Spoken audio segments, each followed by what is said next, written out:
Selanjutnya adalah rumus yang ketiga, judul harus jelas.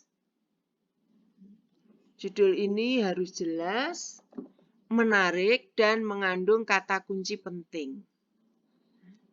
Jadi judul itu ya harus menggambarkan kejelasan tema.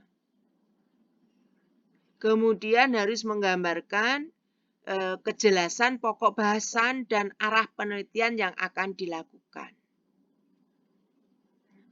Membuat judul itu harus mampu mengonstruksi kalimat yang menarik. Mengkonstruksi kalimat yang menarik ya, itu harus bisa mencerminkan rasa penasaran, ya, harus mencerminkan rasa penasaran serta keingintahuan lebih dalam. Ya, ini. Nah, judul yang baik itu harus mengandung kata kunci penting sebagai pijakan penelitian. Ini kata kunci itu penting. Nah, kata kunci ini sebagai inti tema yang akan dikembangkan dan dibahas dalam penelitian. Jadi rumus yang ketiga itu sebenarnya masih berkaitan dengan rumus yang kedua, yaitu mengandung kata kunci penting. Supaya apa? Supaya penelitian Anda nanti mampu menggambarkan kejelasan tema. Ya, kalau nggak ada kata kunci, nggak jelas itu temanya apa. Seperti itu. Nah, di dalam membuat judul itu, ya, Anda memang biasanya itu kesulitan dalam mengkonstruksi kalimat. Nah, kadang-kadang di dalam judul itu banyak yang kalimatnya panjang, tetapi sebenarnya tidak ada kata kuncinya. Hanya panjang saja. Judul yang baik itu tidak terlampau panjang, tidak terlampau singkat, tetapi tetap mengandung kata kunci untuk memberikan itu gambaran kejelasan tema penelitian.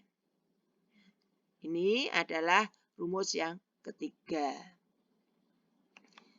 Lalu rumus yang keempat adalah topik judul atau tema judul harus dikuasai atau disukai. Ya, ini sifatnya sangat spesifik, sangat subjektif untuk masing-masing peneliti.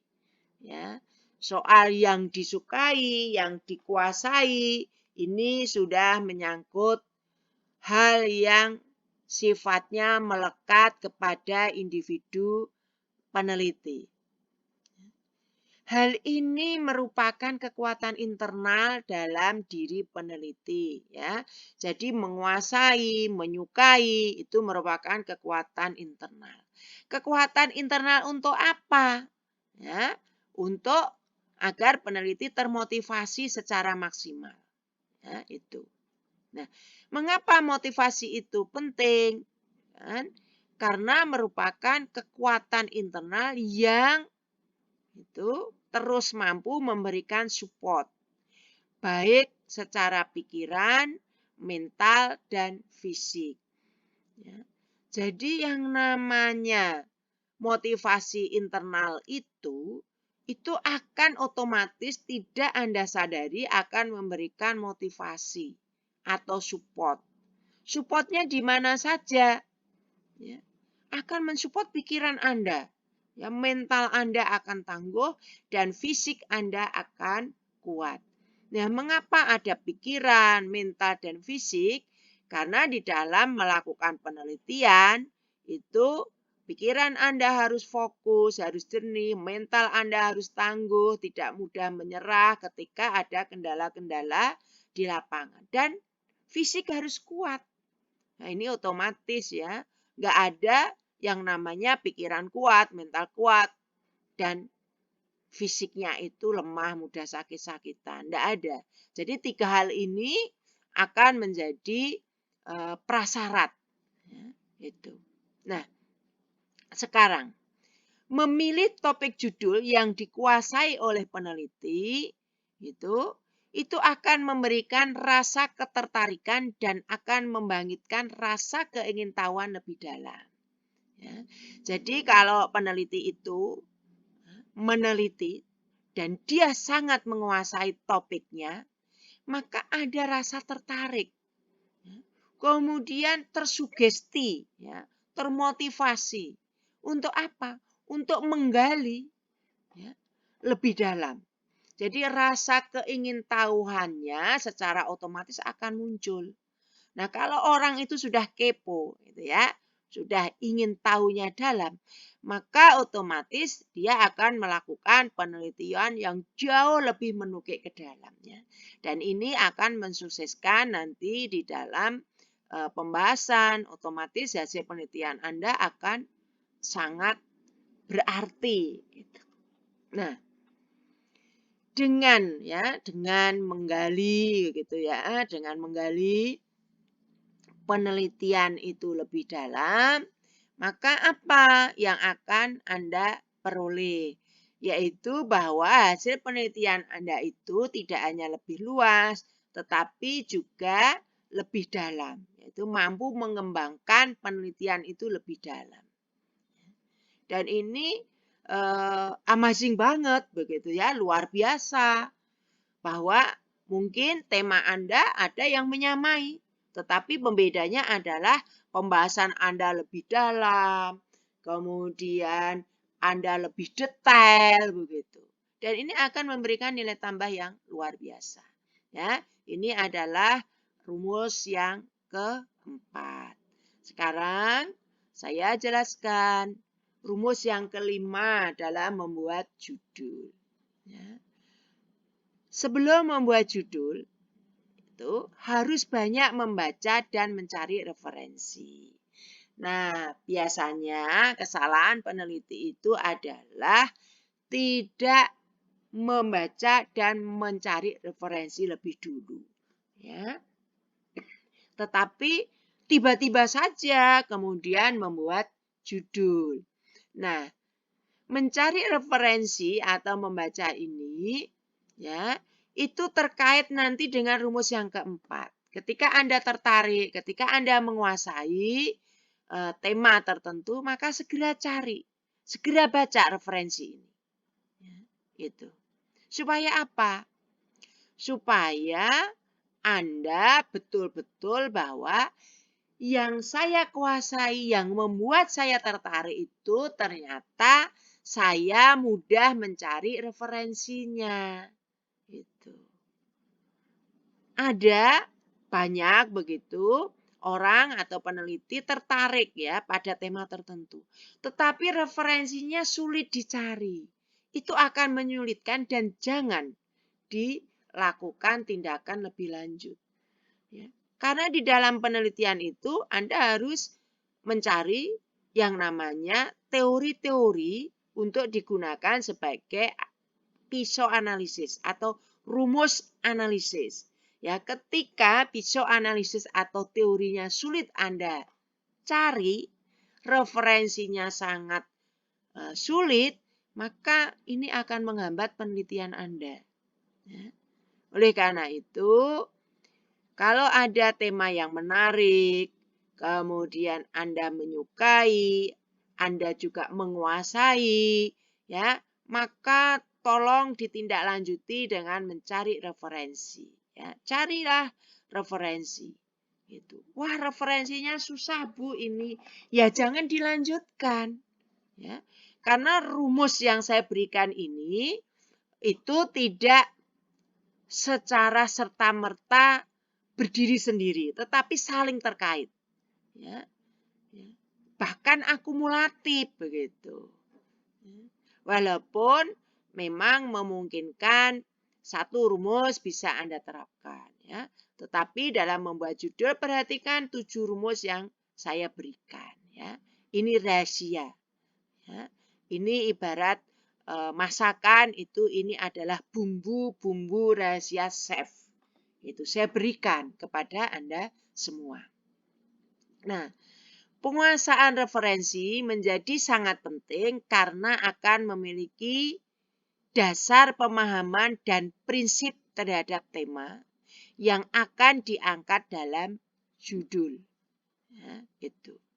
Pemahaman referensi yang baik itu akan memberikan pertimbangan matang secara objektif untuk membuat judul. Ya, jadi ketika Anda banyak membaca referensi, maka Anda itu akan ada inspirasi ya untuk kalau begitu judul saya begini ya. Dari beberapa referensi Anda akan ada yang namanya inspirasi muncul. Ya, akan terlahir beberapa calon judul gitu. Nah, tapi perlu diingat ya, dengan Anda banyak membaca referensi, kemudian Anda mampu merekonstruksi banyak judul, hindari ya, tidak boleh overthinking, yaitu berpikir berlebihan. Ya, terlampau agresif gitu ya, terlampau responsif. Kalau yang terlampau over itu pasti kurang baik ya. Nah, overthinking ini itu disebabkan terlalu banyak inspirasi atau ide ya, karena idenya terlalu banyak berlimpah ruah, kemudian inspirasinya juga sama, idenya juga sama begitu, mengelana gitu ya, menggelembung itu berkembang biak dengan sangat banyak inspirasi dan ide. Hati-hati ya, karena itu akan menyebabkan ini overthinking ya, overthinking. Kalau sudah overthinking justru menjadi tidak fokus kembali ya, ini diperhatikan ya, itu. Nah, rumus selanjutnya adalah rumus yang keenam ya, itu. Membuat judul penelitian itu sebenarnya dapat dimulai dari melatih berpikir yang cerdas, responsif, jeli, dan peka terhadap kejadian atau fenomena di sekitar lingkungan atau di sekitar kehidupan peneliti. Ya. Jadi Anda ketika akan membuat judul, amati lingkungan masyarakat, amati di sekitar Anda. Tetapi ada ini ya syaratnya secara cerdas gitu ya. Responsifnya terukur dan terkontrol. Ya. Terukur dan terkontrolnya dengan apa? Dengan kejelian, kepekaan begitu ya, tidak berlebihan. Nah, kejadian-kejadian di sekitar kita atau kejadian dan fenomena di masyarakat itu menjadi sumber inspirasi untuk mengangkat tema yang dituangkan nanti di dalam judul penelitian.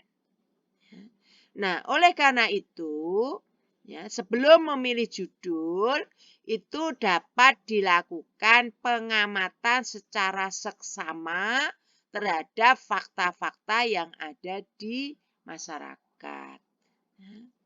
Yang fakta-fakta tersebut itu kan sebenarnya baru menyajikan fenomena ya, dan perlu ya, dilakukan tindak lanjut. Tindak lanjutnya berupa apa? Berupa penelitian ya, supaya lebih dalam. Ya, ini kok muncul fenomena seperti ini? Ada faktor apakah sebenarnya? Apa penyebabnya? Apa pemicunya? Bagaimana mengatasinya? Misalnya seperti itu ya. Nah, fenomena yang muncul itu sebenarnya sebagai embrio. Saya katakan embrio itu calon. Calon apa? Calon data penelitian. Gitu ya. Jadi ini Anda menemukan fenomena yang merupakan embrio data.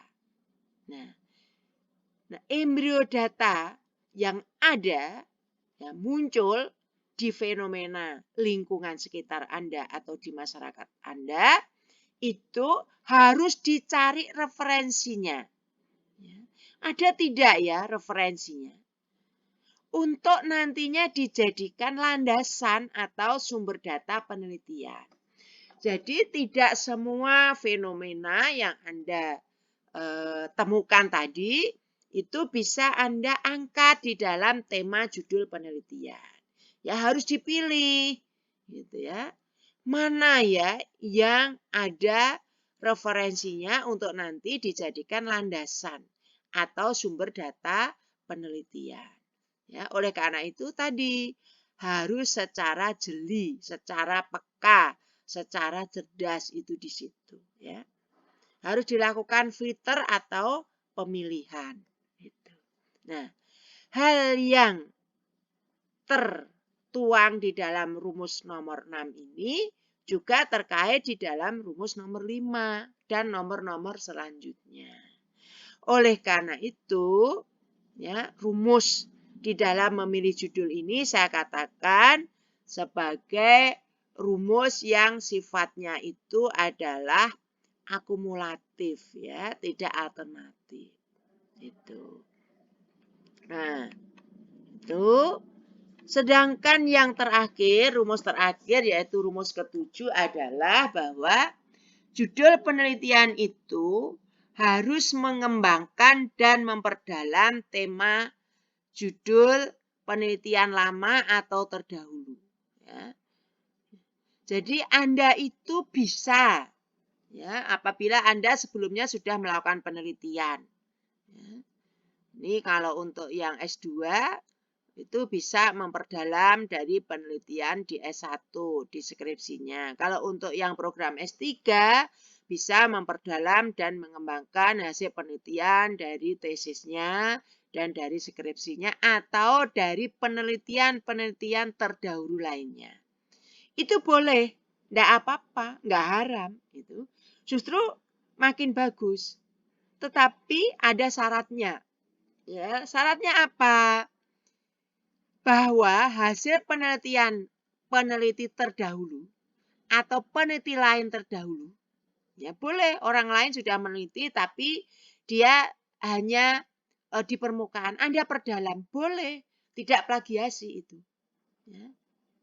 Dan hasil penelitian terdahulu yang akan Anda kembangkan dan Anda perdalam ini judulnya tidak boleh sama persis, nanti terkena plagiasi ya, karena plagiasi itu bisa dimulai dari judul sampai berikutnya.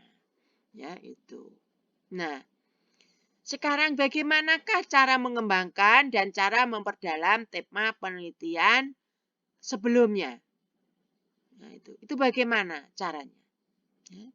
Maka Anda harus benar-benar memahami hasil penelitian sebelumnya. Tidak bisa hanya membaca judulnya, pahami. Gitu ya. Nanti Anda akan bisa yang namanya menyimpulkan, oh penelitian terdahulu itu hanya sampai di sini pengungkapannya. Saya akan memperdalam semua sisi, boleh. Saya akan memperdalam salah satu sisi, boleh. Gitu. Atau oh, penelitian terdahulu itu rumusan masalahnya ada 2. Saya akan memperdalam dua-duanya, boleh. Saya akan memperdalam salah satu, juga boleh. Gitu ya. Yang tidak boleh ketika Anda adalah menjiplak persis, hanya mengganti judul gitu, diparafrasekan. Itu yang nanti masuk dalam kategori plagiasi. Dan itu tindak pidana, tidak boleh dilakukan. Apalagi untuk dunia atmosfer intelektual di perguruan tinggi ya. Saya kira secara umum di dunia atmosfer intelektual manapun tidak boleh melakukan plagiasi. Ya. Ini sangat mengganggu begitu ya. Mengganggu yang namanya atmosfer dunia pendidikan tinggi itu harus dihindarkan atau bersih dari tindakan-tindakan plagiasi. Plagiasi ini melanggar selain kode etik, norma juga melanggar hukum pidana. Nah, untuk ya caranya Ya, saya berikan kunci itu. Ketika Anda akan memperdalam atau mengembangkan penelitian sebelumnya, maka supaya tidak terkena pasal plagiasi, ya, Anda lakukan inovasi dan pembaruan secara kontekstual. Ya. Inovasi dan pembaruan. Itu bisa dimulai dari update data. Misalnya penelitian sebelumnya tahun 2000. Sekarang 2022, tentu datanya sudah berbeda. Ya, Anda lakukan update data, Anda lakukan juga update rumusan masalahnya, Anda lakukan juga kedalamannya, diperdalam kembali dan pembahasannya diperluas misalnya. Itu boleh untuk menghindari plagiasi. Nah, juga Anda bisa mengembangkan metodologi penelitian.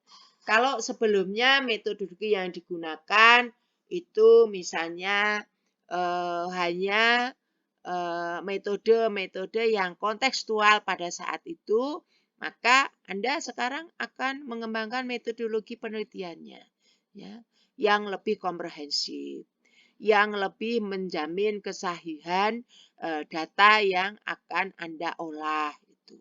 Itu boleh, ya, seperti itu.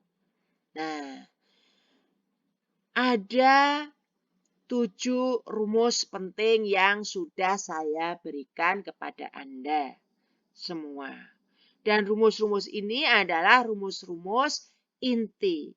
Rumus-rumus yang sangat penting kalau Anda pahami, kemudian Anda tindak lanjuti, maka judul Anda akan menjadi judul yang sangat amazing, yang sangat menarik. Begitu. Dan tentunya judul Anda ini akan memudahkan Anda untuk langkah berikutnya. Langkah berikutnya apa? Langkah berikutnya membuat latar belakangnya. Kemudian membuat rumusan masalahnya. Ya. Kemudian melakukan pembahasannya, termasuk nanti di akhir adalah membuat kesimpulannya. Ya. Jadi seperti itu. Semoga rumusan cara membuat judul yang sudah saya berikan ini akan mempermudah Anda semua sebagai peneliti. Karena apa? Memang di dalam melakukan penelitian yang paling lama adalah membuat judul.